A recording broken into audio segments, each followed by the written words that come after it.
Jesús Álvarez, bienvenido al podcast Vivir para Contarlo. Muchas gracias, Camilo, por la invitación. Realmente tenía varios episodios ya viendo la historia de mucha gente muy motivadora aquí. Y pues bueno, la motivación es lo que mueve el mundo. Yo quería también, y me soñaba en algún momento también estar aquí en este espacio, por lo que te agradezco una vez más. Y pues, mejor dicho, vamos a tener una conversación bien amena acá. Pues eso espero y no lo dudo. Y bueno, más conocido como Chucho, ¿no? Chucho tiene muchos amigos, al parecer es un hombre de muchos amigos. ¿Qué tal es ese entorno social de Jesús? Bueno, sí, me escribiste perfectamente. Soy una persona muy amiguera desde que estaba, pues desde la infancia literalmente, pero realmente todavía conservo muchos amigos del colegio. Tengo muchos amigos también de las personas que han hecho parte de mi vida en cualquier ámbito, en la universidad, en los trabajos anteriores, en este trabajo actual. Y pues sí, has notado pues que tal vez desde las redes sociales hay mucha gente con la que me etiqueto y con la que mantenemos unas conversaciones muy constantes. Realmente los considero muy buenos amigos. Abreguense y evidentemente muy orgulloso de serlo. ¿Cómo es esa relación con el pueblo, Jesús? Literalmente esto es un cordón umbilical.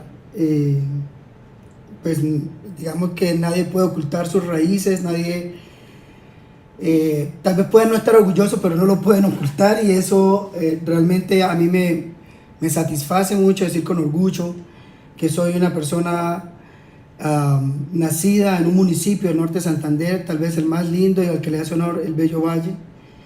Y, y pues bueno, digamos, está muy arraigado en mí hablar como muy bien como abreguense, y dejar muy bien o muy alto el nombre de Ábrego Norte de Santander en cada lugar donde esté. ¿Qué estás haciendo, Jesús? Por ejemplo, en este momento, ¿dónde estás? Estoy en Cali, estoy ejerciendo mi labor, en lo que me desempeño actualmente, que es ser especialista de aplicaciones de una casa comercial americana que se llama Beckman Coulter. Y pues en este, digamos, como ámbito de mi vida, a lo que me dedico es a apoyar a usuarios de tecnologías avanzadas en el manejo de equipos de laboratorio para el diagnóstico de leucemias y linfomas, VIH, hemoglobina paroxística nocturna, entre otros, y todas las aplicaciones que una universidad también pueda desenvolver en este tipo de tecnologías. Estamos hablando entonces de una multinacional de biotecnología o de medicina, ¿no? ¿Qué tan claro nos puede quedar eso? Sí, digamos que como en un aspecto o una razón social es biotecnología, es creación de equipos de laboratorio y reactivos, pero pues digamos la aplicación que estos equipos y reactivos tienen es en el ámbito de salud y de la investigación en salud humana y animal. ¿Cómo llega Jesús a eso? O sea, ¿cómo fue tu carrera? ¿Cómo elegiste tu carrera? ¿En qué universidad? Me gustaría un poco saber ese camino recorrido desde el colegio, ¿no? Del Santa Bárbara, supongo, ¿cierto? Colegio Santa Bárbara, sí. Camilo, no, digamos que pudiera parecer algo muy largo, pero de lo satisfactorio que me ha dado la vida es de haberme disfrutado todo este proceso y sentir que fue realmente corto. Estudié todo mi primaria en la escuela San Antonio, Urbana San Antonio, de donde es el barrio donde nací también. Luego pasé al bachillerato en el colegio, bueno, cuando gran parte de ese momento fue Colegio Integrado Nacionalizado Santa Bárbara. Y aunque en un principio estuve muy enfocado en estudiar medicina, me presenté 2 veces a la Universidad Nacional. Las cosas pues se orientaron a ser bacteriólogo y laboratorista clínico, y de ahí es de donde soy egresado a la Universidad de Pamplona. Esos últimos semestres de la Universidad de Pamplona tuve la oportunidad de hacer un intercambio en la Universidad de Antioquia, donde finalmente me quedé haciendo mis posgrados y aprendiendo pues de todas estas técnicas especializadas que finalmente fueron las que me abrieron la puerta a esta casa comercial, Beckman Coulter. Inicialmente en ese proceso de especialización y de posgrado en una universidad tan prestigiosa, ¿no? Digamos una universidad que que es conocida por estar muy atada a la labor natural de la academia, que es la investigación y demás. Supongo que ese entorno te ayudó a llevar un poco hacia esos inicios en la investigación, que es lo que tengo entendido, fue como arrancó Jesús allí en el ámbito laboral. Así es. Sí, fueron 11 años en la sede de investigación universitaria, específicamente en el grupo de errores innatos de la inmunidad, donde tuve pues la fortuna de hecho de tener el acercamiento a muchos pacientes. Estas enfermedades son consideradas raras y por eso, digamos, desde un punto de vista son bastante sensibles porque tocan mucho a las familias, son enfermedades crónicas, degenerativas, y finalmente hay personas que mueren sin siquiera saber que tenían, y especialmente niños, y me ha tocado también paisanos, de hecho, personas del departamento, me tocó pues en ese tiempo, y pues desde ahí fue donde surgió básicamente como esta motivación, que es lo que quiero contar en este pedacito de mi vida, de postergar o de alguna manera hacer difusión de este conocimiento en diferentes partes de Colombia y de Latinoamérica, porque también soy especialista en aplicaciones para Latinoamérica. Y pues a eso es lo que me dedico, a enseñar errores innatos de la inmunidad y diagnóstico, especialmente por citometría de flujo. ¿Hubo algún evento en tu vida que decantara ese ánimo de estudiar bacteriología o de especializarte pues por la rama que finalmente decidiste? ¿O fue producto de la casuística? ¿O había un gran interés desde niño? ¿Lo soñaste así? O sea, ¿cómo se fue forjando ese camino para llegar hasta allí? Muy bacano esa pregunta, Camilo. No sé, será el destino, no sé, hay cosas que hacen clic, que hacen match y uno no sabe por qué sucede, pero sí hay una mezcla entre las dos. En el colegio, cuando uno se iba a graduar, había la psicoorientadora, que es la profesora Elizabeth, le mando un saludo, nos hacía pues esos test de orientación profesional y nos preguntaba como personajes con los cuales yo me pudiera identificar. Y en esa respuesta yo me identificaba con Manuel Elkin Patarroyo, era pues, digamos el boom en ese momento, la vacuna contra la malaria, y pues, toda la investigación que estuvo detrás de eso. Y cuando no pasé a medicina y entré a bacteriología y vi todo el campo de laboratorio, que es donde realmente más se desarrolla la investigación, pude entender que había algo ahí de casuística que me estaba llevando a eso.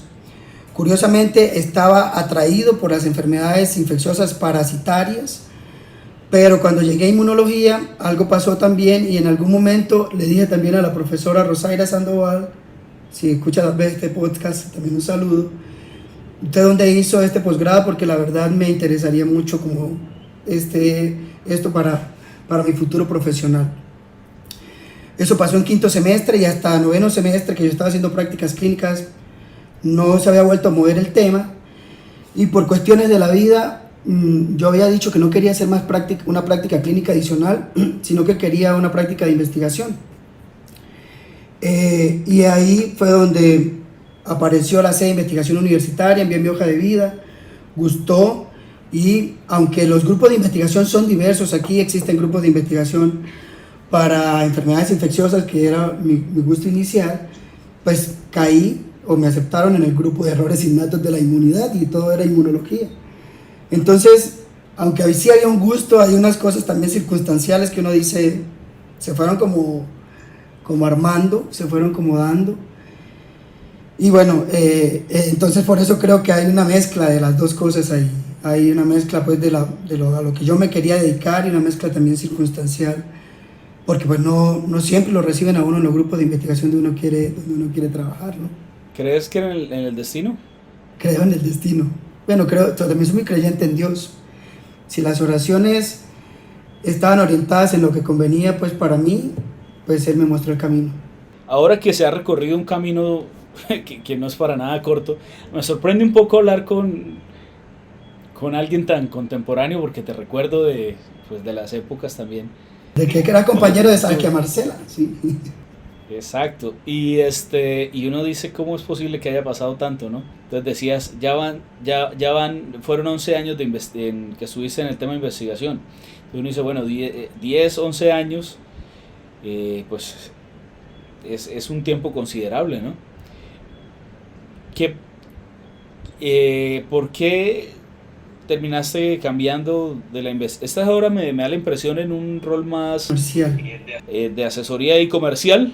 Me parece un salto bastante abrupto, tal vez. Sí, mira, pues en la vida también se cumplen ciclos. Yo terminé la maestría, pude tener, digamos, como la posibilidad de liderar Perdón, tu maestría ¿en qué es? en epidemiología, pero el trabajo de grado fue con inmunología. A mí me gusta hacer una mezcla que son bien extrañas. Entonces, digamos, desde el desde el punto de vista del gusto del estudio de salud de enfermedad, especialmente la epidemiología se enfoca mucho como en la enfermedad de importancia en salud pública, pero siempre estuvo como ese sinsabor de qué está pasando con las enfermedades raras, y quise hacerla un poco visible también desde el punto de vista de mi trabajo de grado y desde lo que me dedico ahora.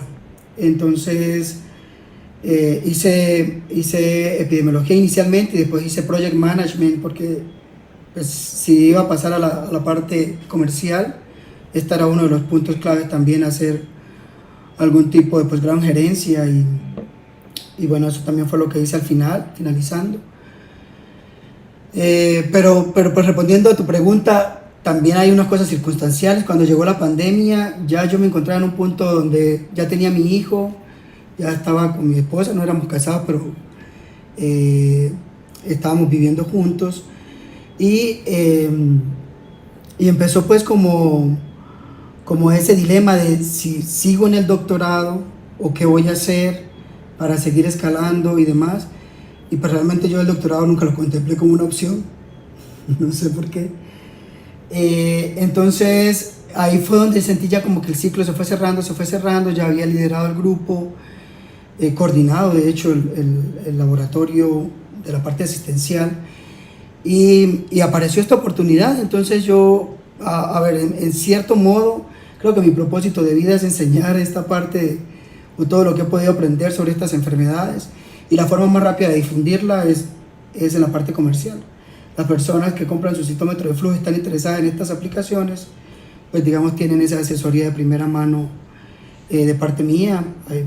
Hay personas también asesorando otro tipo de aplicaciones, pero en este caso de los errores innatos de la inmunidad, digamos que sí está a mi cargo, y es en lo que me doy el gusto pues de decir que soy como líder de opinión para Latinoamérica, y pues para Colombia, que también es el país donde resido, sobre estas enfermedades. En este momento tu lugar, digamos, base, ¿cuál es? Porque sé que estás en Cali de trabajo, ¿cierto? Sí, bueno, este trabajo realmente cuando uno lo acepta parece maravilloso, pero no es tan maravilloso, y es una de las condiciones cuando firmas el contrato, es que tiene que tener el 70% de disponibilidad de tu tiempo para viajes. Entonces bueno, hay varias cosas en las que sí agradezco a mi familia, a mi esposa y a mi hijo, que han sido muy pacientes, pero esto es un trabajo donde hay que moverse mucho. Entonces hoy estoy aquí en Cali, mañana en la mañana salgo a Bogotá, paso mañana en Bogotá, el sábado estoy regresando a Medellín, creo que la semana entrante estoy en Medellín, pero pueden pasar cosas, entonces es posible también que haya algún viaje. O sea, es decir, tu familia está en Medellín. Bueno, este trabajo es modalidad home office, entonces yo estoy, mientras esté en Medellín, estoy en mi casa, o puedo salir también a visitar a algunos usuarios de Medellín, pero pues lo tradicional, y como ya lo comenté, el 70% del tiempo es estar viajando. De hecho, antes de las ferias que fui a disfrutarla a mi amado Ábrego, estuve 2 semanas seguidas entre Panamá, Cancún y Ciudad de México. Entonces es algo como muy, ¿cómo lo llamaríamos? Fortuito. O sea, en algún momento te dice, mira, hay una necesidad de cubrir una instalación o solución de un problema o algo, y hay que viajar. Lo decías inicialmente, que parece genial al comienzo y seguramente al comienzo lo fue, pero sí que es cierto que ese tipo de trabajos generan un desgaste progresivo, ¿no? Y ya lo que inicialmente pues parecía, pues es una novedad, ya va perdiendo, ¿no? Ese gusto, ese hype se va perdiendo y se va más bien generando esa situación de, esto es trabajo, o ya por ejemplo ya uno pensar en hacer una escala, es como que tantas horas de escala se vuelve como una carga, cuando uno va de vacaciones nada de eso importa, y demás, ¿no? O sea, Es que toda tu vida se convierte en una planeación, entonces madrugar, o sea, prever el tiempo previo, prever el tiempo, perdón, para estar en el aeropuerto, pues todos los trámites de inmigración que uno dice como que, y luego las escalas, y luego pues estar como en pro de tener como muchas cosas muy, digamos, como demasiado organizadas, porque todo tiene que así como que suceder meticulosamente, y todo se vuelve cansoncito, adicional, porque muchos de los viajes implican mucho madrugar, estar madrugando mucho, salir de temprano, salir los domingos, salir los lunes festivos. Entonces, pues eso, de cierta forma, y ahora que mi hijo está creciendo, está en la preadolescencia, eso me ha puesto a pensar un poco.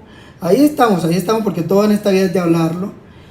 Y eso se ha podido moderar un poco. Ahora básicamente ya no voy tanto a instalaciones, sino como speaker a los eventos.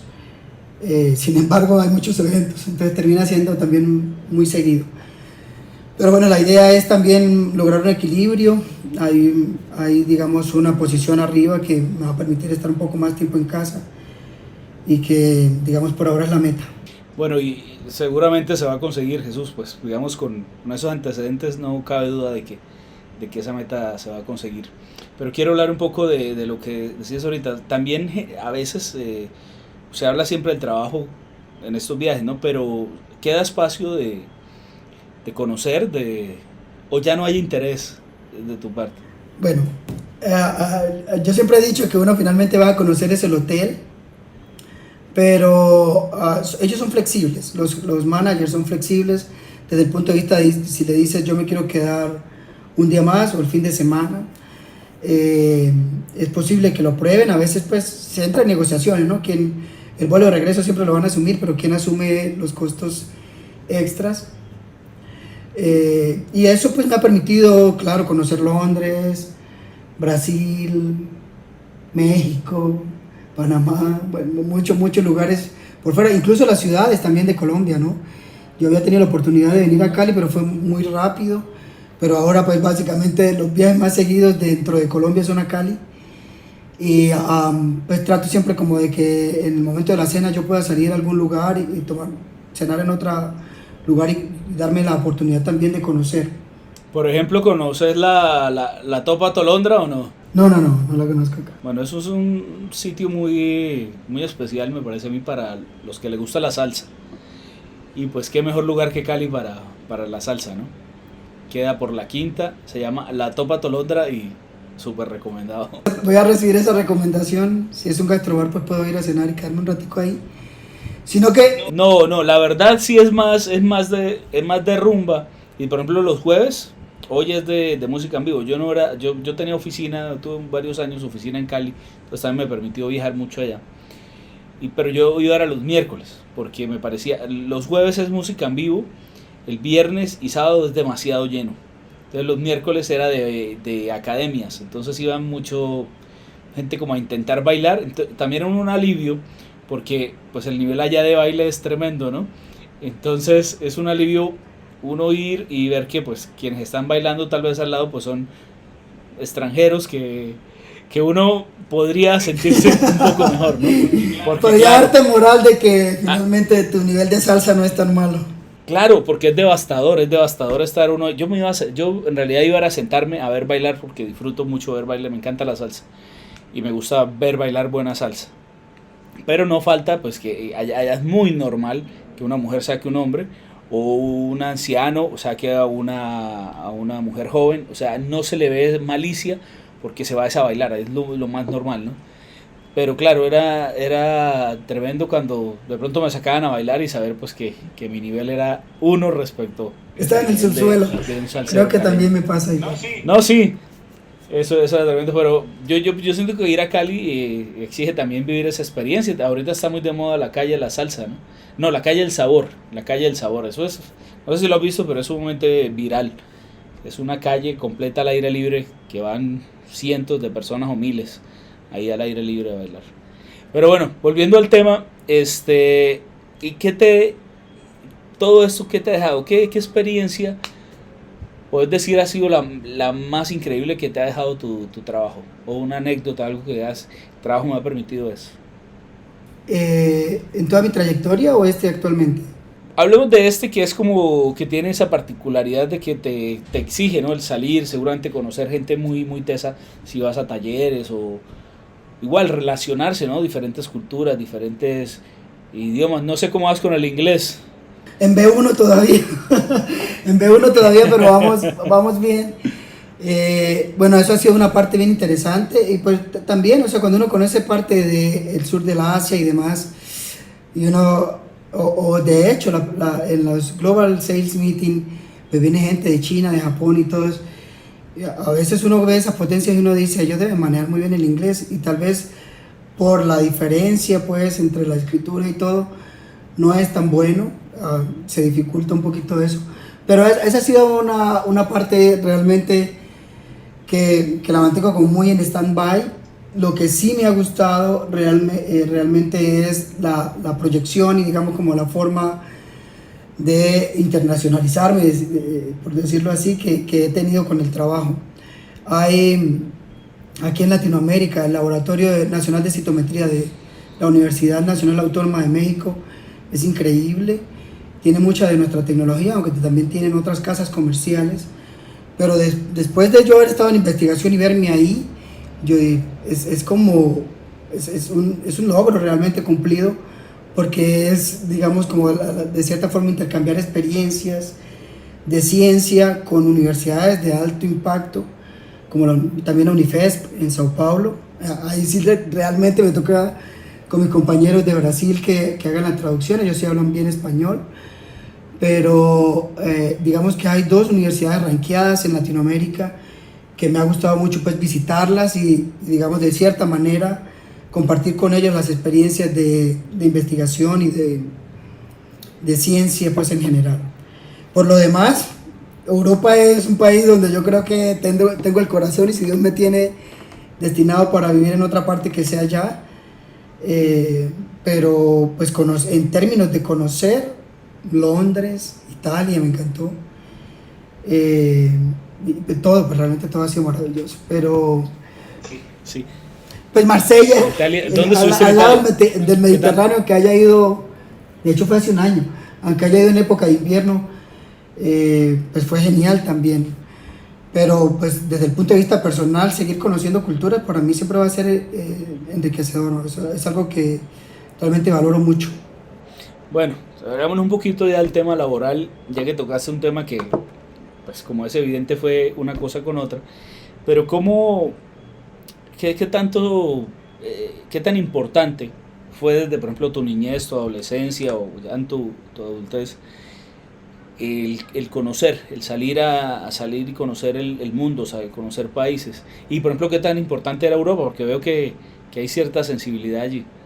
Bueno, lo que pasa es que también fue los primeros países a los que pude salir. Yo hice mi pasantía de investigación en Madrid, en el Hospital Universitario La Paz. Pero ahí hay algo también que me hiciste caer ahorita en cuenta y es que ahorita yo creo que doy gracias. Y es que en algún momento mis sobrinos me preguntaron a mí, porque veían pues a mucha gente haciendo carrera, como queriendo, qué sé yo, gerenciar un hospital o incursionar en política o muchas cosas. Y yo seguía en la universidad, en la academia, entonces en algún momento a uno de mis sobrinos, que ahora vive en Medellín también, me preguntó, tío, ¿y usted, o sea, usted cómo se ve? Y yo, viajando mucho. Yo creo que esa sería una de mis aspiraciones, un trabajo que me permita viajar. Y eso él me lo recordó el año pasado, porque el año pasado, a ver, somos seres humanos, tenemos bajonazos, podcast también es para abrir el alma. Hombre, por supuesto. En la Universidad de Antioquia tuve un bajonazo y en este trabajo el año pasado tuve un bajonazo.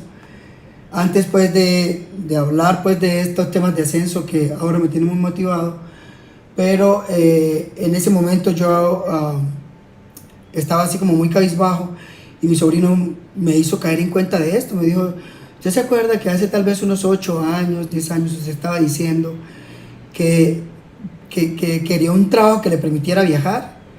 Porque pues quiero hacerlo caer en cuenta de que lo tiene. Y entonces yo quedé como que, la verdad, a veces uno necesita como que alguien que lo aterrice. Y me quedé pensando y yo dije, pues sí, o sea, ¿qué pudiera yo desagradecer en este momento si fue todo lo que pedí? A veces perder ese rumbo, ¿no? Entre los sueños y el presente. Y me refiero a perder el rumbo porque a veces uno está viviendo un sueño, ¿no? O lo que se está viendo en ese momento, en algún momento, fue un sueño. Y eso incluso puede ser repetitivo, sobre todo porque ya no somos unos niños y ha pasado tiempo y en ese tiempo han pasado 1000 cosas. A mí también me pasa que incluso solo es como mirando hacia atrás que puedo decir, hey, pero es cierto que yo esto lo soñaba y bueno, y ya quedó incluso en el pasado. O sea, ya lo que en un momento fue un sueño, ya no tiene como relevancia, check, sí, ¿no? le da uno como, sí, como le da uno sí, el se check van de haciendo cumplido. check.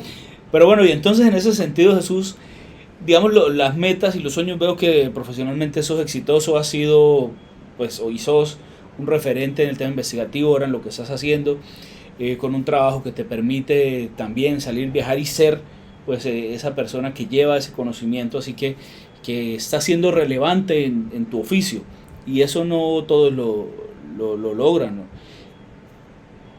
Entonces, porque seguí siendo, o sea, ya tenemos unos años, pero tampoco tan viejo, ¿no?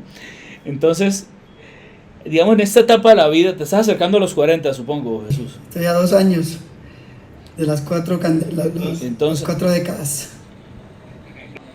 Es que, a ver, éramos contemporáneos, pero claro, yo era mayor, yo cumplo 40 en 8 días. Y, pero claro, vos estudiabas con Lenny, ¿cierto? Con Saskia, con Jair Alejo, con tus primos, hasta con Jean Van der Poel. Sí, pero yo te recuerdo más y te asocio más a Lenis. Sí, ya, vamos a hablar de esos temas, pero sí, seguramente tu cercanía ahí, sí, con Jelinet, con Lenis, con seguridad. Pues sí, digamos que fui como un novio, estamos hablando de... Pero, a ver, es que yo creo que yo recién había acabado de salir, de graduarme de 11. Sí, yo recién me había graduado de 11. Es decir, yo me gradué en diciembre del 2001. Estamos hablando del 2002. Ese año que yo estuve un poco pasándola en Abreu. Y lo pasé principalmente allá porque fui, pues nada, me novié, me enamoré y me quedé y me la pasaba allá, ¿no? Pero sí recuerdo mucho como que eran como muy amigos, tal vez, Jesús. ¿O por qué no se te ató tanto allá a esa esa amistad? Sí. Pues a través de Lenis también llegó la amistad con Jelinet y con su hermana Derly. Ay, casi se me escapa el nombre. Derly Rocío. Y a través de ellos también a Lina, la prima de ellos. Pero sí éramos muy cercanos. Creo que nos conocimos, o sea, nos presentó. Todavía está bien su ciclo. Mis primas, Juana y Lady, tal vez hacían trabajos con ellas, con Lenis especialmente. Y luego yo tal vez tuve una inclinación inicial, tal vez a seguir haciendo trabajos porque la pasamos de hecho muy bueno. Muy bueno, la señora Aurora también es muy atenta, entonces ahí habían temas para todos, o sea, no era estudio, nos reíamos de muchísimas cosas. Entonces, tal vez sí ahí está asociado la forma en como también vos y yo en algún momento también nos conocimos años atrás. Sí, fue una época que, pues bonita, una época de juventud tremenda. ¿Tendríamos qué? Pues yo tendría... Estamos entre 16 y 17 tal vez. 16, sí. Entonces éramos muy, muy jóvenes, pero eran las épocas de dar serenata con guitarra, todavía, o sea, una cosa que ya definitivamente se perdió. Pero sí, queda un recuerdo bonito, un saludo muy especial a Lenis y a su mamá, doña Aurora, ¿no? Pero bueno, creo que me desvié bastante. cuando te preguntaba ahora, digamos ahora que estamos cerca a los 40, pues yo un poco más que vos, pero como, y ya habiendo recorrido tanto, ya habiendo hecho trabajos que no son planos, porque la investigación no es plana en el sentido de que siempre está, ¿no? Lo que justamente es eso, ¿no? Es lo contrario de ser plano, es buscar lo desconocido, entender lo desconocido, buscar los métodos, y luego pues un trabajo que te está permitiendo ahora no en la investigación, pero pues sí, esa dinámica de enseñar también, me imagino, de asesorar, de salir al mundo, etcétera. Entonces uno dice, bueno, ya lo que te decía tu primo, ¿no? Ya cumpliste ese sueño, tu trabajo soñado, porque uno siempre idealiza y romantiza las cosas, y luego está ahí y dice, o sea, chévere que lo cumplí, chévere que pasó, pero pues sí, no, insisto, a veces uno romantiza demasiado las cosas y no siempre son tan geniales. O incluso hay situaciones que uno nunca se vio allí o nunca pensó, nunca soñó y resultan ser interesantes. A veces cuando uno sale de esa comodidad, incluso de ese foco, termina estando en situaciones que uno nunca pensó, pero que resultan bastante interesantes. Entonces, ¿qué piensa Jesús de estos otros 40 o 50 o 60 o más años? Que por cierto, me gustaría ahorita hacerte una pregunta sobre eso, que estás en la investigación y todo esto en este tema. ¿Qué tan avanzado y qué tanto se va a acelerar la longevidad del ser humano? Pero dejamos la pregunta allí para centrarnos en la primera. Camilo, pues no, yo ahí lo que tengo por decirte es que sí creo que hubo unas autoexigencias de adulto especialmente, pero también a partir de esa conversación con mis sobrinos estoy entrando también en una fase de agradecimiento. Creo que también hay que sentarse y, bueno, estoy seguro además, de que hay que sentarse en algún momento a hacer el balance y decir, bueno, cuáles eran tus sueños de niño y qué es lo que ahora te estás imponiendo, que tal vez ni vayan al caso.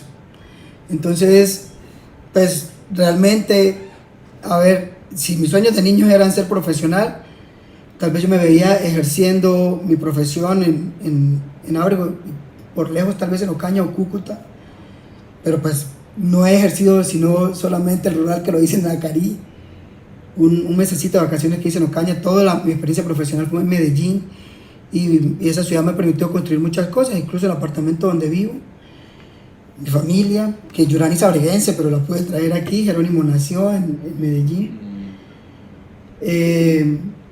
Y he empezado pues más bien como en esa etapa de gratificación, de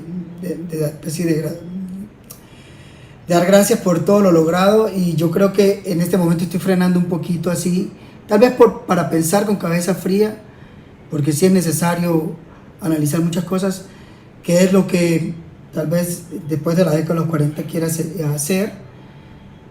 En muchas de las ocasiones he planeado un retiro temprano también, un retiro temprano laboral, pero no para no hacer nada, sino para tal vez hacer otras cosas. Me gusta mucho la cocina, me gusta mucho, más allá de la ciencia, como disfrutar, cocinar y comer.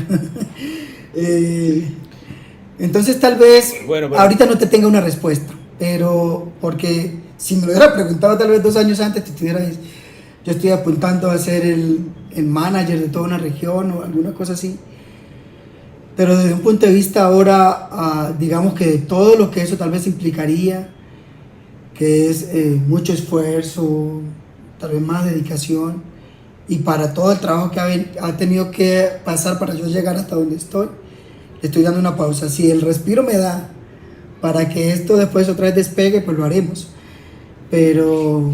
Sí, yo creo que no es casualidad también que es que te estás acercando justamente a los 40, ¿no? Y evidentemente hay una, lo que llaman la crisis, ¿no? Pero básicamente también es un tema de reflexión. De un punto uno se sienta, que por supuesto me está pasando, y es de sentarse uno a reflexionar un poco, porque también uno siente como que el reloj biológico está o sea, en el mejor de los casos, estoy a mitad de mi vida, pero que sin duda la mejor ya pasó, en el sentido de capacidad del cuerpo, ¿no? Porque pues, evidentemente la curva aquí ya, eso se llama un punto marginal decreciente, ¿no? Ya aquí es donde un año más ya uno va es a menos. No es una suma sino una resta. Entonces, Exactamente, ¿no? Eso pega, ¿no? Es como, bueno, ya cada vez va a ser menos. Pero yo quiero prepararme para que lo que no se haya podido dar, por la razón que sea, no sea algo que me afecte. Porque finalmente sí se logró mucho. Entonces, digamos, o sea, hay mucha gente pues como que es que ya es hora de tener, no sé, otra cosa, finca, no sé, o estar en otros panoramas. Por ejemplo, Jesús, ¿alguna vez soñaste con un premio Nobel? Sí, sí, pero estamos en Latinoamérica, hermano. En algún momento también lo aterricé. Yo dije, tendría que moverme. Hay mucha gente que se ha movido. Ya sabemos, pues, todo el tema de fuga de cerebros que hay en Latinoamérica. Sí, sí. Pero desde que Jerónimo llegó, a mí me ha enseñado un montón de cosas que van más allá de, digamos, como los logros individuales, sino es también, digamos, como cosechar logros colectivos. Y siempre he estado muy como de la mano de las causas sociales y cosas así. Entonces yo digo, pues, o sea, si no va a ser una cosa en la que yo pueda impactar desde el punto de vista científico y que tal vez sí impacte pues a mucha gente, puede ser también que uno desde algún momento, también, desde alguna perspectiva también pueda servir y lograr un impacto casi que igual. Entonces, digamos que esos son los momentos reflexivos en los que uno dice por cuál camino cojo y cuál, digamos, desde el punto de vista de ser una persona que ya está casada, cuál me cobraría menos, porque eso también pasa a su cuenta de cobro. Sin duda, y eso, digamos, ese análisis es un análisis que llega posiblemente con más énfasis a esta edad. Jesús, vamos a hablar del Jesús no profesional, el humano, el tipo gracioso, el amiguero, el que le gusta cocinar, el, el que convive con su esposa, con Marjorie, que es papá de Jerónimo. ¿Cómo crees que la gente te identifique? Y te lo digo particularmente porque ahora pues yo te voy a decir un poco lo que he sentido respecto a eso. Bueno, he tenido la fortuna de tener también gente alrededor que siento que hablan desde la transparencia de su alma y que valoran mucho mi amistad. Entonces, por eso yo no desisto en ser una persona que ofrece una amistad sincera, que ofrece una amistad que está para lo que necesiten. De hecho, bueno, aquí voy a tocar un tema aquí bien candente, y es que muchas de las personas que decidieron seguir el posgrado en el PhD han tenido afectación en la salud mental, y este ha sido el hombro en el que se han podido refugiar para decirlo, lo puedes hacer, pero tómate tu tiempo para encontrar un consejo a tiempo. Ojalá, la mayoría todavía no he tenido esa vivencia desagradable de que alguien se quite la vida. Pero sí creo que desde el punto de vista de los amigos, a veces me considero selectivo, porque quisiera tal vez ser amigo de todo el mundo, pero sí ofrezco una amistad sincera a los que todavía mantienen en contacto conmigo. En la casa en mi casa pues tuve el honor de tener una gran madre que me enseñó mucho a amar, y bueno, desde ese punto de vista creo que es el fiel reflejo de lo que puedo proyectar en mi hogar. Entonces trato de estar siempre muy presente desde el punto de vista también desde los sentimientos, con mi esposa Yurani y con mi hijo. Mucha gente me dice que yo tengo paciencia, pero realmente hay cosas también que vienen pues arraigadas de la infancia, también desde la forma en cómo fue criado uno, que uno sintiera que no lo es tanto y que pudiera tal vez dar más. Pero bueno, Jerónimo me reta todos los días y es el que más me enseña. Jerónimo es autista. Entonces, desde un punto de vista de celebrar las pequeñas victorias y estar todo el tiempo para celebrar esas pequeñas victorias, para impulsar, para saber que todas las mentes somos diferentes y que desde un contexto pues comportamental Eso es lo que yo puedo encontrar en todas partes, en los amigos, en los compañeros de trabajo y demás. Digamos, como lo que más me enseña. Entonces sí soy un papá presente, soy un papá que ama con toda su alma a su hijo. Es hijo único además. Y además pues me alcanza tanto para mis sobrinos, para mis hermanos. Después de que mi mamá falleció, ahora todos pues, hemos hecho como un nicho todavía más cercano entre nosotros. Y pues básicamente pues nadie se resiste a un alma que va de fiesta y dando amor por la vida, ¿no? Entonces yo sí quiero que ese sea como el legado.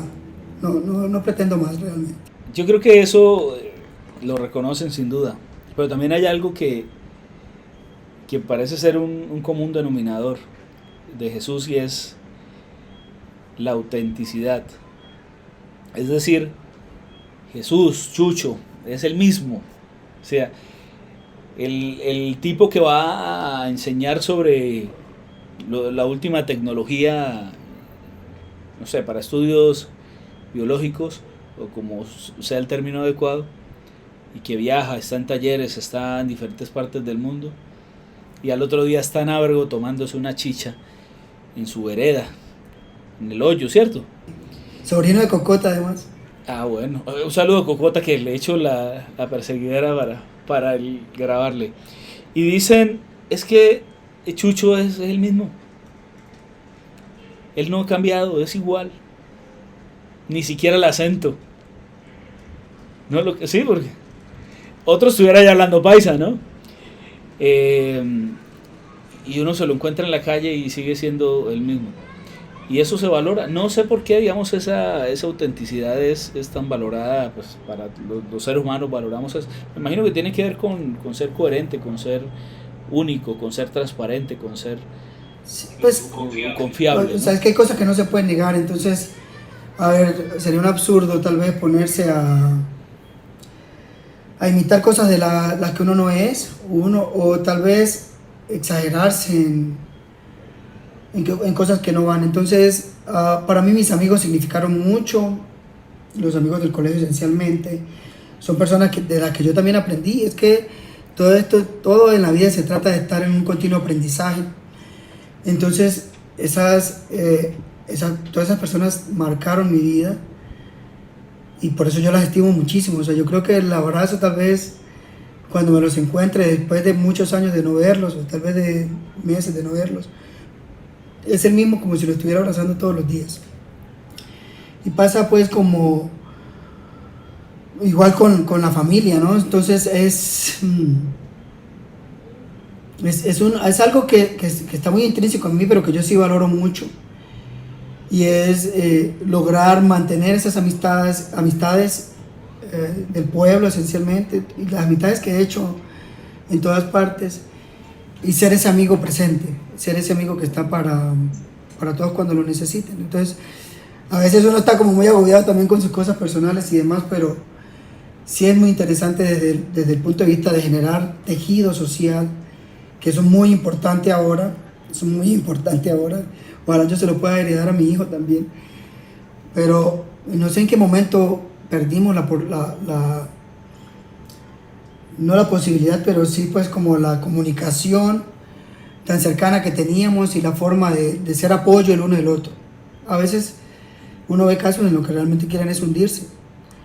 Mi esposa a veces me hace caer en cuenta de muchas cosas, como que dice, esta parte no me gusta de tu amigo, no sé qué, y yo, pues bueno, finalmente va a seguir siendo mi amigo o mi amiga.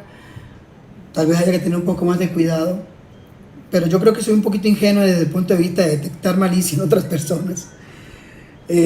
A mí me pasa lo mismo, yo digo, pero porque lo mismo, yo no soy capaz de decir esta persona es mala, o sea, no tengo esa ingenuidad, ¿no? de que presumo que todo el mundo es bueno, y también por eso me han pasado muchísimas, pero sigo pensando lo mismo y sigo teniendo esa ingenuidad, aunque a veces me la intento reprimir, pero que no es natural, no es genuina.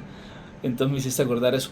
Jesús, ¿cómo recordás cómo es tu relación con esa vereda tan linda? Porque es que el hoyo es una vereda hermosa, que yo sé que a todos nos gusta ir, caminarla. Tuvo un tiempo que recuerdo que me gustaba mucho ir a pie hasta un puente que hay abajo. Una vereda muy linda, ahorita muy concurrida, ¿no? Pero ¿qué relación hay con ella? En tu corazón, en tus recuerdos. Bueno, mi mamá y especialmente también tía Chela, que ahora sigue viva, conservan mucho la tradición de seguir visitando a mis tíos.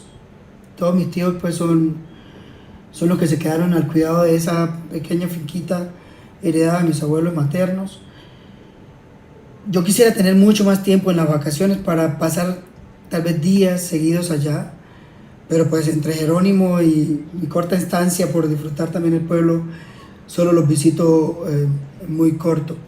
De allá es mi madrina, de allá están muchísimos de los recuerdos, así que uno dice, ah, qué bacano haber vivido eso en la infancia. Y de hecho puede ser que es tan cercano que después del puente que mencionas, que es la vereda de San Miguel, o el otro lado, como se dice popularmente, es mi papá. Entonces yo por lo menos sí sé que si no puedo estar presente, muy presente en la vereda, la vez que me los encuentro a ellos en el negocio de mi hermano Carlos, que cachepalo.com, que está ahí en todo el parque, o en el mismo parque, de hecho en la festividad del Niño Dios, en el 21 de diciembre, que es las festividades que corresponden pues a esta vereda, trato pues de hacerme presente y de estar muy cercano a ellos con la misma efusividad con que los pudiera abrazar, tal vez si lo hubiera más seguido. Pero pues esa vereda realmente fue la vereda donde se crió mi mamá, y mi mamá significó muchísimo para mí. Entonces va a estar siempre en los mejores recuerdos y en los mejores afectos. ¿Qué es ese lugar, o cuál es ese lugar, o cuál es ese olor, o cuál es ese objeto, cuál es esa sensación que te conecta inmediatamente con tu madre?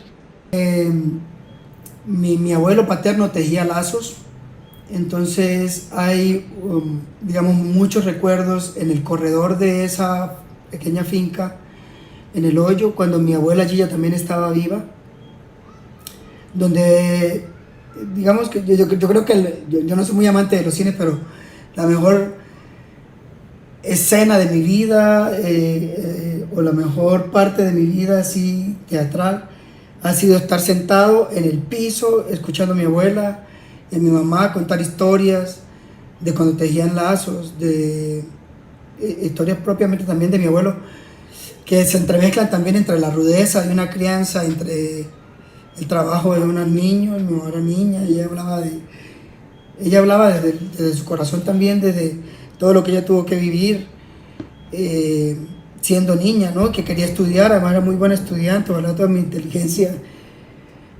haya sido heredada de ella.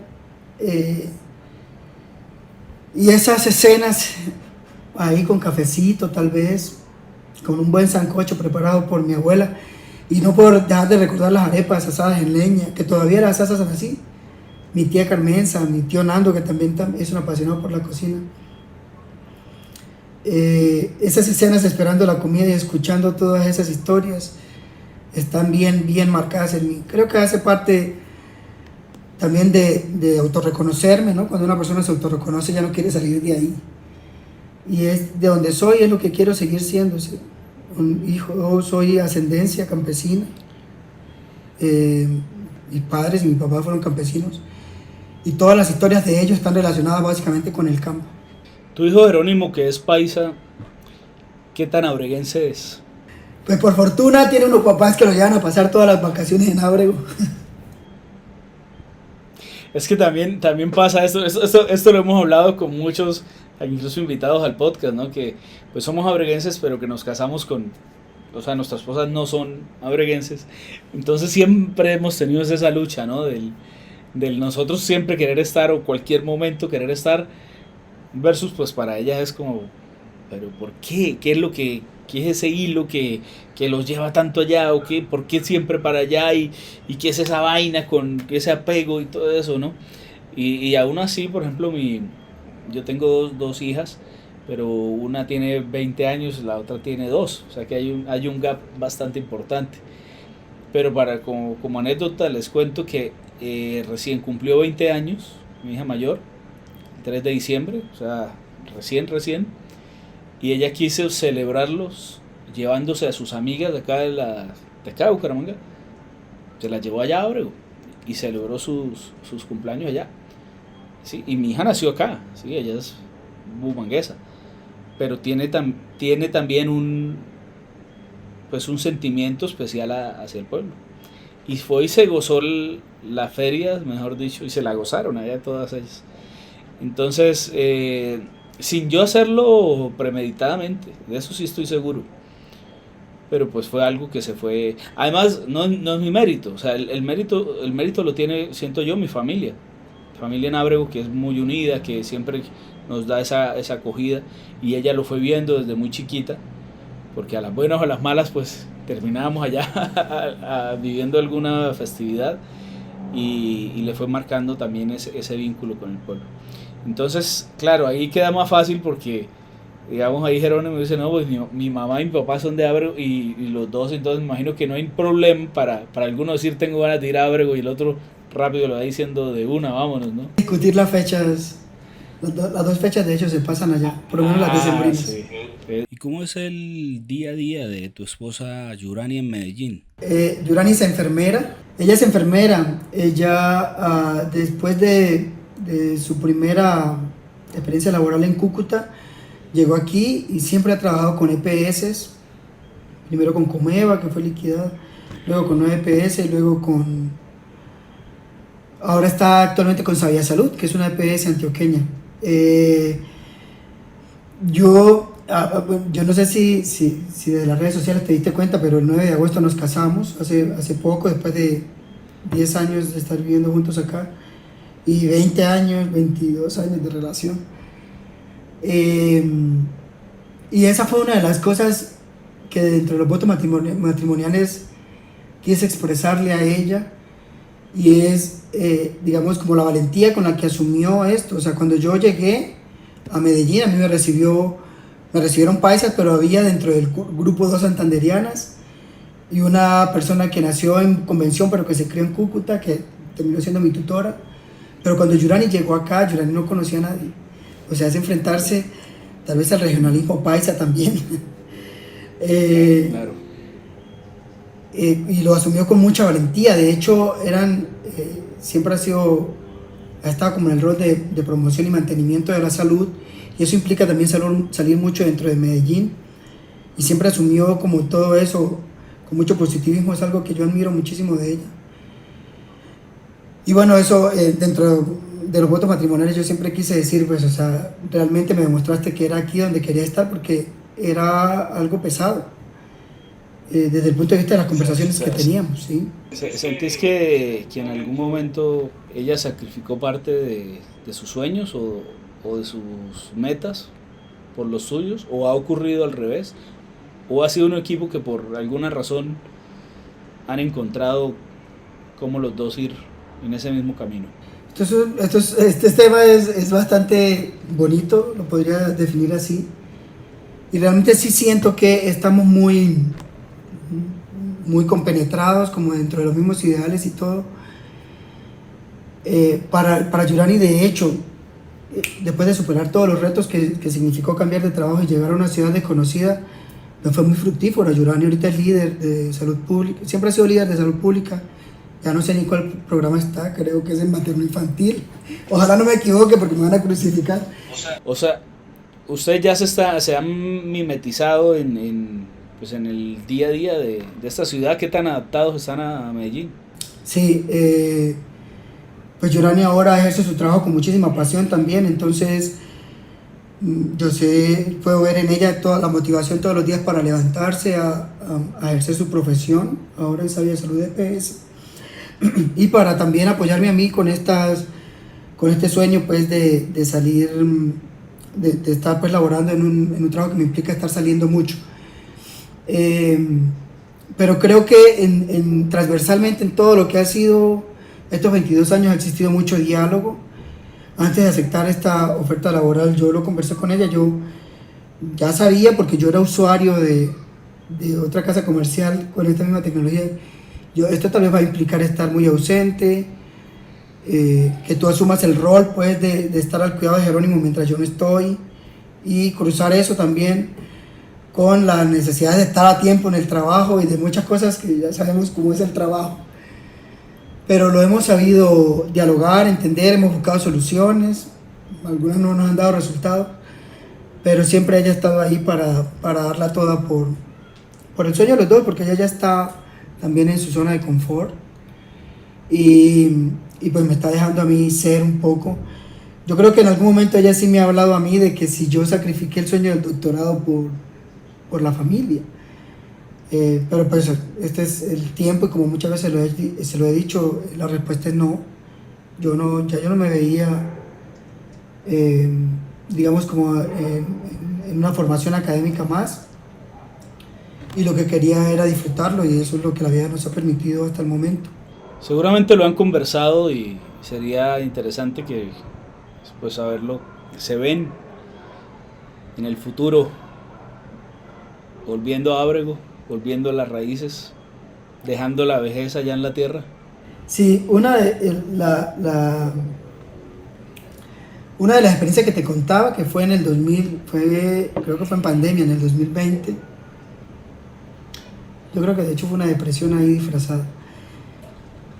Uno de esos momentos críticos implicó de hecho que yo decía, yo me regreso, regresémonos, vamos a vivir en Ábrego. Hemos tenido la oportunidad de comprar algunas cositas ahí que falta mejorarlas, pero lo soñé y ella fue como el polo a tierra. Me dijo, pero ¿qué vamos a hacer? Porque todavía nos falta mucha vida laboral por que pase, ¿no?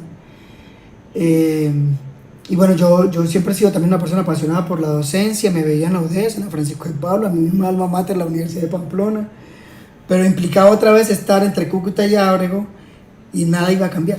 O sea, nada iba a ser otra vez trayectos, así se fueran cortos, pero ahora por tierra y demás. Entonces, ella siempre ha sido mi polo a tierra y fue ella la que me aterrizó. Y de un momento a otro, de ahí surgió esta oportunidad laboral en la que lo discutimos y pues yo decidí quedarme acá. Pero sí ha sido un tema transversal. Siempre hemos hablado como desde el punto de vista de la pensión, que falta todavía también un ratico. Para eso sí hace falta muchos años. Para eso sí se hace largo el camino. Lo hemos hablado y creo que los proyectos que han habido pues de generar algo de finca raíz allá van encaminados en eso, pero llegará el día, porque dependemos ahora de Jerónimo, ¿no? Entonces, si llega el día y Jerónimo dice, es aquí donde quiero estar y la universidad y hay que apoyarlo, tal vez nos toque seguir postergando un poco más eso. No, y es la probabilidad más alta es esa, ¿no? Que termine siendo pues su vida pues, lejos de un pueblo que no es de él, ¿no? Finalmente. Ese proceso con Jerónimo, ¿cómo va? ¿Qué le has enseñado? Los hijos a uno le enseñan demasiado, ¿no?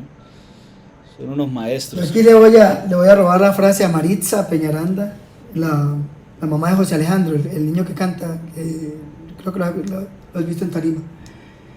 Cuando el niño estuvo en la Voz Kids, en el Factor X, ya no recuerdo cómo llamaba el programa, ella en una de las entrevistas decía, uno piensa que uno viene a enseñar a los hijos y resulta que son los hijos los que le terminan enseñando a uno. Entonces, el camino con Jerónimo ha sido de rosas y espinas, ¿no? Desde el embarazo. Entonces, yo creo que él vino un poquito a desacelerar la forma en la que yo estaba llevando la vida. Estaba aceleradísimo. Estaba, creo que, cayendo en una rutina de egos, especialmente por toda esa parte de las publicaciones científicas, de ser la persona que más publica, de ser la persona más reconocida, el premio al mejor trabajo de investigación, el no sé qué. Y demostrarme, en cierta forma. Entonces él llegó en el 2015, yo tenía 5 años y estaba apenas terminando la maestría. Y desde el embarazo, esto fue una situación de riesgo.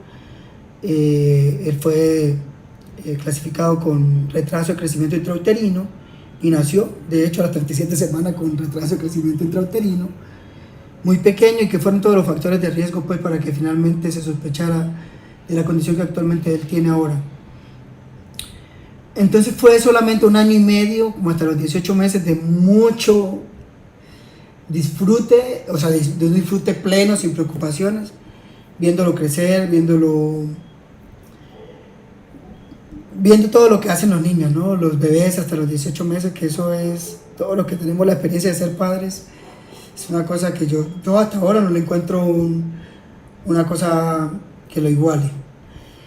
Y bueno, y después ya vinieron todos los temas de neurología, todas las consultas, terapias.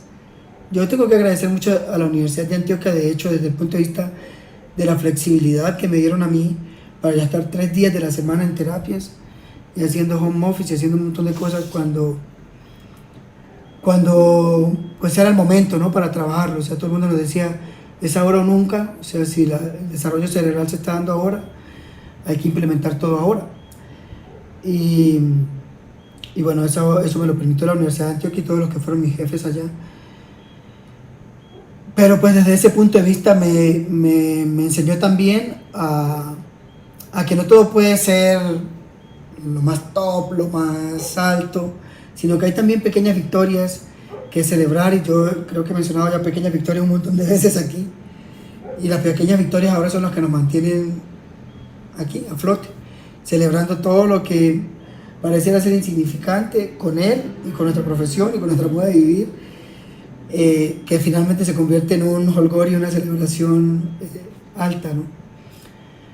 Entonces, si fue mi salvavidas, y si lo quisieron mandar así como mi salvavidas, creo que fue el que me salvó tal vez de estar ahora en episodios de estrés y de muchas autoexigencias que no vienen al caso, porque mis sueños desde niño ya yo lo he cumplido.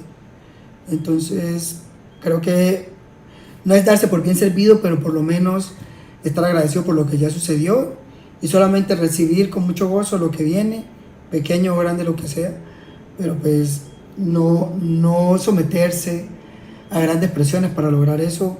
Es un gran aprendizaje que él me ha dado. Muchas gracias por compartir esa parte tan íntima, ¿no? Hay una sesión que a mí me gusta hacer ya cuando empieza la recta final del capítulo, y es hacer un recordatorio de la infancia, de la vida del invitado en Ábrego. ¿Qué anécdotas, qué recuerdos hay de Ábrego, de la infancia? ¿Cómo la viviste? Bueno, abriendo mi corazón, realmente de los primeros años, yo tenía apenas 10 años, cuando sucedió aquella época de violencia bien marcada en el pueblo, ¿no? La llegada de un grupo armado ilegal.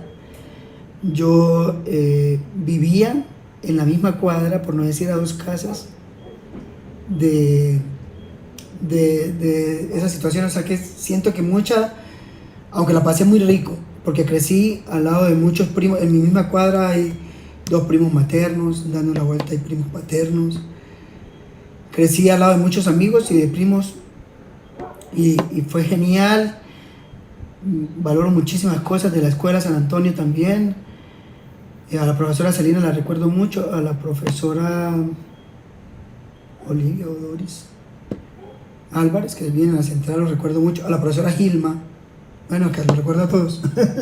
Recuerdo con quien hice, la profesora Mariela, la profesora Berta, que fue con quien hice el preescolar, la profesora Doris, la profesora Gilma. En tercero creo que volví a repetir a la profesora Doris. Y en cuarto y quinto estuve con profesores de Ocaña, la profesora Sandra. Creo que desde ahí hubo muchas cosas de la infancia que fueron muy chéveres y muy motivadoras para mí, porque todo esto que está pasando ahorita fueron cultivados en la infancia. Pero sí vienen, tal vez se solapan un poquito más los recuerdos tristes, los recuerdos de no poder salir a jugar a la calle porque puede pasar algo. La muerte de una prima violenta, la muerte de los papás de los amigos también, de ahí de la cuadra, también violentos. Eso estaba mezclado casi que entre la transición de la primaria y el bachillerato, y tal vez por eso yo fui tan abierto en el bachillerato. Tal vez todas esas cosas reprimidas de la infancia salieron en un bachillerato que Yo era el gritón, la persona que más hablaba, que le tapaban la boca y le salía el letrero. Entonces estaba así como en medio de una orientación en el que o era buen estudiante o era el indisciplinado del salón. Entonces tuve 3 años del colegio siendo el que ocupaba el primer puesto y 3 años en el que estaba tal vez en el peor valorado, en el que nadie daba un peso por él. Pero creo que hay muchas personas que saben reconocer talentos y aquí, modestia aparte, no es porque ahí tengo cierta cercanía contigo, pero el profesor Contreras fue una persona que marcó mucho el bachillerato, y el profesor Toño Ortiz. Yo siempre estuve más por el lado de la química y la biología, qué pena con la parte que me dieron matemáticas y eso, que también fui bueno, pero no creo que haya sido, digamos, algo como en lo que yo basé mi futuro. De hecho, por recomendación del profesor Contreras, fue que yo me empecé a presentar a la Universidad Nacional en la primera instancia yendo como de esos 3 cupos que daban al colegio, ¿no? Algo así sucedía. Después fui a hacer el preuniversitario y demás. Pero bueno, en términos generales, la infancia agridulce y la adolescencia, una cosa brutal, rumbera, sabrosa, aprendiendo y disfrutando. Creo que hay 2 cosas que no se pueden desligar, y es también algo que me ha enseñado mucho en la carrera, y es que no se puede ser bueno en todo, primero, y segundo, que hay que mezclar algo de la inteligencia académica con la inteligencia emocional, ¿no? Hacer contactos, estar, digamos, no siempre como enfocarse o quedarse, porque a veces es como si se quedaran reprimidos en una cosa ahí de ser el mejor, sino también de ir viendo el mundo, ¿no? ¿Qué te está ofreciendo el mundo? ¿Qué hay? Y cómo lo puedes aprovechar. Cuando llegan a Ábrego, ¿qué hacen? Esta pregunta la hago siempre. ¿Cuál es como el ritual? Es que hay veces que estamos en familia y hay veces que estamos solos, pero yo pretendo siempre que Jerónimo salga un poquito de la rutina de ciudad y esté en el parque con sus primos, esté siempre o en el río, o dando una vuelta en una moto, o esté haciendo cosas que no son típicas de la vida citadina, ¿no? Entonces, si estoy con Jerónimo, pues básicamente tengo un rol paternal así como, es que realmente sí, es una cosa que me gusta mucho, y estar presente para él. Y de hecho lo llevo a las iglesias, lo caminamos, es otra cosa que todos se sorprenden de mí, y es que puedo caminar kilómetros sin quejarme. Entonces no me gusta mucho andar en motos y en carros, sino caminar, y me dio la gana de entrar ahorita aquí, entro aquí, saludo aquí, y si más adelante hay una iglesia, entro a una iglesia, y si en el camino hay un desvío de un río cerca, me meto al río. Pero pues literalmente es dentro del rol paternal como ayudarle a disfrutar también a Jerónimo el pueblo. Pero si estoy solo, soy un gran visitador, o sea, eso sí. Me gusta mucho volver a los lugares donde en algún momento nos sentábamos en una sala y echábamos cuentos y nos reíamos, y todo pareciera que fuera tal vez necesario como incluir algo de alcohol para ese proceso, pero no, o sea, realmente se disfruta mucho solamente recordando, solamente hablando. Entonces, el pueblo siempre es para reencontrar con las personas, de hecho para reencontrarme yo mismo. Allá es donde yo reflexiono tantas cosas. Pero digamos, como en términos generales, depende si estoy con Jero, si estoy con mi esposa, si estoy solo. Hablando del pueblo, ¿cómo...? O sea, quisiera saber si hay algo que quisieras cambiar en el pueblo. O, pues, cambiando la pregunta, ¿cómo ves a Ábrego en el futuro? ¿Sos positivo o tanto frente a lo que pueda pasar con Ábrego?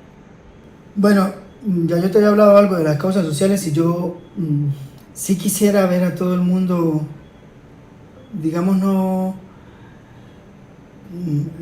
en muchas precariedades. Sí quisiera que siempre hubiera muchas fuentes de empleo, y de hecho desde ahí va mi proyecto, ¿cierto? O sea, ir a cocinar, ir a comprar el tomate que sobra para hacer salsa de tomate, y generar empleo desde ahí y no sé qué. Pero sí quisiera, aunque es imposible, lo sé, que alguien no sintiera pues que tiene una restricción para hacer algo. Es imposible. Inclusive uno tiene restricciones para hacer todo lo que quiere hacer. Pero pues ya ves, crecí en San Antonio, hay mucha vulnerabilidad en los barrios que siguen, incluso en la misma cuadra. Y hay muchas cosas que a mí sí me mueven mucho. Yo dijera, pues, ojalá eso algún día cambiara. Y no estoy metiendo un tema político a esto, ni estoy diciendo que eso depende solamente de una administración o de nada de eso. Pero sí quisiera que desde el punto de vista de la educación, todo el mundo tuviera la oportunidad de ir a una universidad. Así sea unos semestres y se retiren. Pero que puedan sentir la universalidad que brinda la universidad. A mí eso me llenó muchísimo. O sea, desde ahí tal vez empezó como mi ambición por conocer cultura, porque yo cuando llegué a Pamplona, mi grupo de amigos estaban entre costeños y de los llanos orientales. El vallenato es una cosa que ha estado transversal en mi vida, pero increíblemente en algunos meses escuchaba mucha música llanera. Y a mí, digamos, como ese tipo de crecimiento personal que me brindó la universidad, más allá de lo académico, sino de compartir, de saber que tengo amigos en muchas partes. Yo, si voy a ir a Barranquilla, le voy a decir a fulano de tal que estoy por aquí. Si voy a ir a Yopal, le voy a decir a fulano de tal que estoy por aquí. Entonces, eso a mí me llena, o sea, a mí me causa una sensación como de gratitud enorme, pero pues más allá que eso, y volviendo al pueblo, está también las oportunidades y la capacidad, el brinco que te hace dar pues la educación a tener una mejor calidad de vida. A mí, yo puedo decir con tranquilidad que todo lo que he logrado y digamos, todo me lo ha brindado la universidad. De hecho, pues desde la Universidad de Pamplona y luego aquí en la Universidad de Antioquia, incluso el trabajo en el que estoy actualmente, ha sido fruto de lo que recibí de las universidades. Es un tema bastante profundo ese que estamos hablando, pero ya estamos terminando y me van a perdonar ahí el santo cuántico no entrevista, en este capítulo. Es que me has dicho muchas veces lo de cocinar y pues no puedo irme sin saber qué es lo que te gusta cocinar, cuál es tu plan favorito, ¿acaso es ese tu hobby? Sí, y de hecho lo uso también para sacar a Jerónimo de algunas rutinas y demás. Pues empezamos con cosas muy sencillas, de hecho haciendo torticas, de las torticas prefabricadas y demás. Pero pues esto viene de mucho tiempo atrás. Mira, digamos, yo no sé si mucha gente que es cercana a mí saben que en mi caso, antes de yo irme al colegio dejaba el aseo hecho de mi casa. Y una de las cosas porque nosotros somos 7 hermanos, pero las dos hermanas mujeres son las mayores, entonces fueron muy temprano. Y el resto de la cosa para mi mamá, que fue tan trabajadora, que salía muy temprano, muchos de los oficios de la casa quedaron a cargo de nosotros. Entonces yo antes de salir al colegio tenía que dejar el aseo hecho. Ahí incursioné con algo de empezar a hacer las arepas, pero bueno, no fue posible. ¿Sabes qué me enseñó? La necesidad en Bogotá. Yo viví un año en Bogotá, viví con la nena, con Milena Pérez, la famosa Nena Pérez, que tiene una etiqueta en su carro que dice "Abre con mi bello valle", y es la que da vuelta por todo Bogotá. Y luego viví con Angelina, y para que lo reconozcan, son los populares chatos. Entonces estaban todavía Angelina con sus 2 hijas, las hijas con sus hijos, y ya creo que habían 2 de los muchachos todavía ahí. Entonces yo llegaba del preuniversitario, hacía tareas, y a las 4 de la tarde el entretenimiento era tenerle a Angelina a la mesa para que ella pudiera moler el maíz, y lo hacíamos molido en Bogotá. Y desde ahí empezó pues como la técnica de hacer arepas. Cuando ya yo volví a Pamplona, nos fuimos a vivir a una parte estudio, esa es otra historia muy chistosa. Varios de los abreguenses, éramos 6 en total, incluido ahí mi cuñado, Aldemar, que es fisioterapeuta, varios, y creo que eran otras 3 mujeres. Entonces teníamos que hacer de comer, y desde ahí como que surgió, o sea, tan rico que es comer rico, entonces hay que cocinar rico, hay que hacerlo bien. Y desde ahí surgió como la necesidad, aunque no fue todo el tiempo que cociné, porque después me volví beca trabajo y trabajaba, era monitor mientras también era estudiante y demás. Se fue perfeccionando eso. En Medellín, mi vida laboral, cree que todo el mundo cree que, no, pues ya claro, el profesional llegó a vivir en un apartamento, demás. No, mi vida laboral fue también llegar a una habitación como estudiante, a pedir el permiso en la cocina para cocinar, y desde ahí surgieron pues muchas más cosas. Entonces digamos que los platos iniciales fueron de arepa, pero después aprendí a preparar frijoles, me encantan los granos, y es una cosa que curiosamente ahora nos toca hacerlo todos los días porque Jerónimo no tolera las fibras de las carnes, entonces mucha de la proteína que él ingiere es vegetal, vienen de los granos, del frijol, de los garbanzos, de la arveja, de la lenteja. Entonces el punto es que aprendí, perfeccioné muchas cosas ya siendo profesional, pero la vida matrimonial es la que más enseña, hermano. ¿Y sos de invitar amigos a la casa y cocinar? Sí, y de prepararles arepas o cañeras, son un éxito en Medellín, son un éxito. Porque las preparo y les preparo diferentes, rellénenla con carne desmechada, con pollo, con huevos pericos, con queso y aguacate, y le pongo así como varias opciones, entonces todos son muy felices con eso. No, o sea... Bueno, ya sé a quién llamar. Si alguien quiere un embajador de Ábrego, aquí yo me postulo. Porque hasta el bolegancho lo dice famoso, o sea, me llevé, varios de mis amigos fueron a mi matrimonio y me dio por darles a probar el bolegancho. Ay, ¿qué he hecho, Dios mío? Ese bolegancho he ido a totear hasta los congresos de inmunología.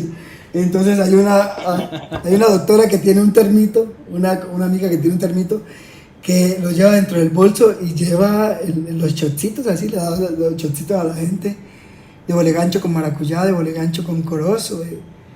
Entonces ha sido una cosa bien satisfactoria, además del pan, ¿no? El pan y... o sea, hay un montón de cosas. Es que gastronómicamente Ábrego es... Bueno, para despedirnos me gustaría que le dejaras un mensaje, porque tal vez más adelante y... digamos, uno no sabe, ¿no? Hasta cuándo está, pero este tipo de ejercicios, de dejar grabado esto, pues también va a permitir una durabilidad, ¿no? del mensaje, tanto para Yurani como para Jerónimo. Un mensaje que sea válido para ellos en cualquier momento. Bueno, para la posteridad, bueno, a mí me gustaría, ya que tocaste el tema de la autenticidad, hay otra anécdota bien curiosa, y es que en algún momento me pusieron a hacer un dibujo en educación artística y yo dibujé la ficha del dominó, que es el 1 y el 0. Entonces realmente refleja